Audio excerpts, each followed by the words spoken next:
to be sure I record. So hi everybody. We have a bunch of people already. I will be letting people in as more people arrive, but we are going to start because we have a lot of presenters today in what is the first CoInspire series. CoInspire is a term I stole from Chuck Welch.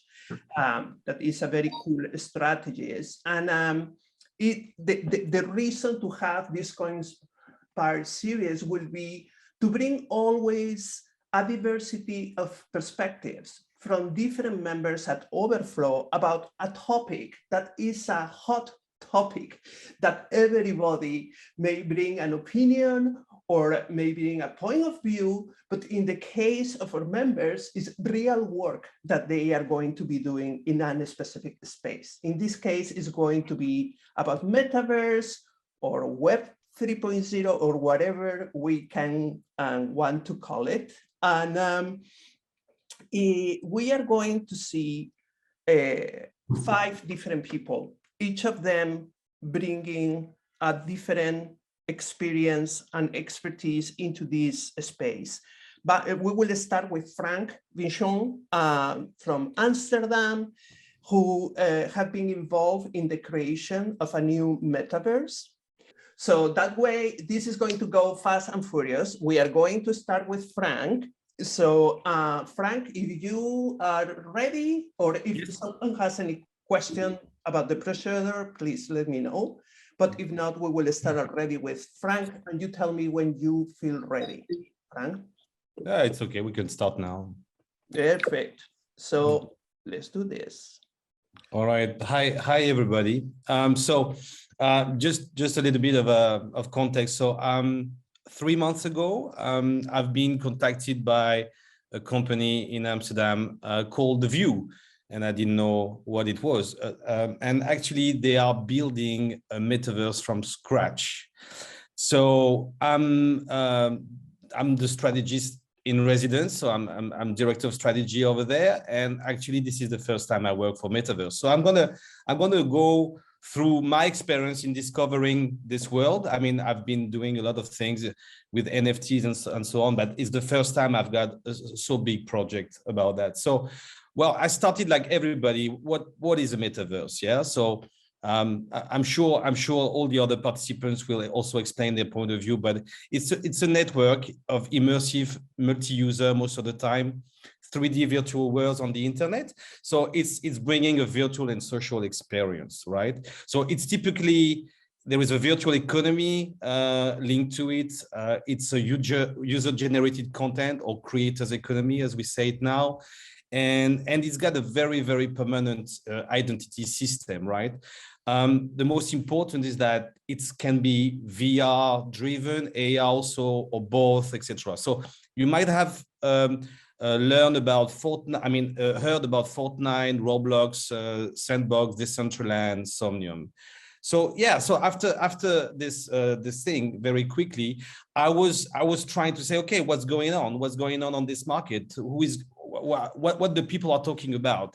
And I think like most of you have been bombarded by information about Web3, decentralization, composability, avatars, crypto, DAOs, etc., etc. I'm not going to go through the whole thing. And then as much as I was going inside this world, I was understanding that it's touching a lot of different categories. So if we can go to the next slide. So it's all about music, it's all about entertainment, of course, fashion, sports, arts, and automotive, etc. So yeah, and you have a lot of players. Some of them are very, very kind of the usual suspects, right? Microsoft, Meta, Epic Games. It's really something quite impressive. And I don't talk right now about even the money and the projections about how much money it's going to generate. So yeah, if we look at all this information, it's a little bit, I mean, I got a little bit kind of overwhelmed receiving so much so many notifications every day. Metaverse, yes, metaverse, no, metaverse this, the metaverse that. So I was like, okay, guys, I have a simple question, which is the next thing is like, what about the people? What about? I mean, what the people are perceiving from that, or are we just in this kind of a? If you can go to the next slide, sorry. If I mean, we are using all this kind of a gaming related vocabulary. There is a lot of hype content. Everybody heard about some real estate that I mean sold for $500,000, etc. Complex structures. But is it something that only us working in the metaverse or talking about the metaverse, maybe only us we care? What about the real people in all that? What about their individuality? What about what they think about it? So this is where I've started to actually run some interviews. And this is something that nobody in the company thought about before. And I'm going to go very quickly through a few, so I was trying to take another point of view on that. So a few verbatims, and I'm not going to read them all, but actually a lot of people, they were saying it's great, it's amazing, it's so much to discover, I have so much expectation.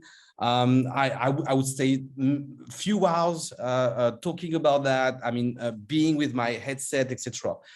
But mostly 90% of the people, they were doing completely something else. They were saying, what the hell is this metaverse? Do I need this metaverse? I don't need this metaverse. I don't care about this metaverse. Again, this is the next slide. I've been there. There is nobody. It's boring. There was nothing to do. Yeah. So in fact, what I was trying to understand is not only about what is a metaverse, but what are the people might expect from this?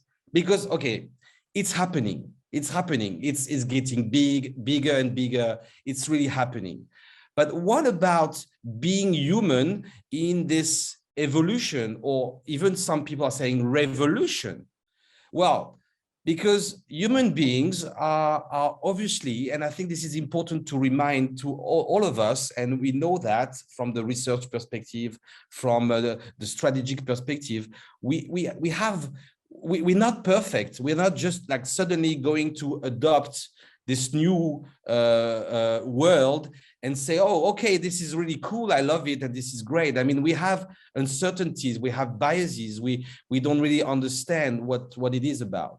So after many discussions internally in the view, I was saying, okay, I think what is important is to really reconnect and challenge the people with their human condition and their relationship with their own self and to the others. So it seems quite obvious that actually through metaverses we're going to do that, but it's not, because we talk about back end, front end, NFTs, payment, security, cyber security, etc. And people are just forgetting about what the people are going to do there and what they're going to learn about themselves. And I think what is interesting to understand is that metaverses are really reshaping a bit the way we understand the world. Well, virtual worlds are definitely giving a clean slate for everybody. Yeah, it's a world where it's about freedom. I mean, everybody is equal. Everybody has access to the same things. No specific origins or backgrounds are really going to, to go in your way in this world. Everybody's on the same level. Yeah. Some of them are even saying that maybe those virtual worlds might be a place of redemption. Maybe we can fix things. And I was thinking about, for example, fast fashion versus virtual fashion. Then maybe we can solve issues that we created for ourselves and for our society. So just the consumer value proposition of the view, and this is what we try to have as a filter each time we bring up some ideas, we bring up some experiences, is how to make people learn, experience, create, and challenge their future as human beings. So it sounds a little bit philosophical and so on, but I think it was very important to understand that it's not only about gaming and having fun and being entertained, but it's also about reconnecting with our true selves and understanding what we should do next. So what to focus on, and that would be sort of opening to not discussion today, but if you have some questions, it's like, what do we want? I mean, what kind of people do we want to empower in the view? What is the structure of the economy we want to build for them? What is the content that we want to deliver? What is the value related to this content that we want to deliver? We want definitely to build trust and authenticity, etc. But how do we do that? Because yes, we can say that maybe we are more trustful than Meta, but at the same time, we are trying to deliver the same kind of thing. So what kind of systemic solutions can we bring on the table? What kind of new schemes, right? And something that is very important is all the ethical compass. What about the inclusivity, the diversity, but mostly the safety of the people? We know that on the metaverses, we have a lot of issues of safety, of possible harassment, etc. So we have to think about that, and we want to put that in the view. I mean, that at the core of the view.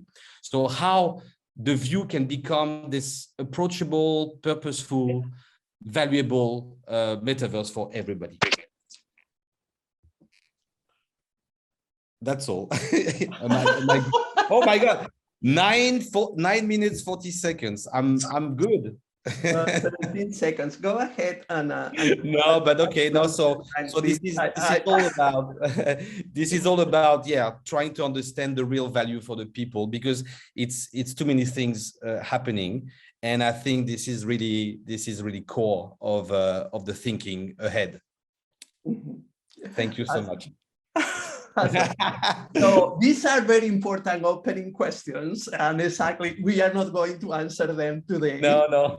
Absolutely open, amazing conversation to follow up. Please, again, write your questions on the chat, and you will receive at the very end all the emails from the presenters, so you can also follow up with them in case that you have particular things that you want to understand.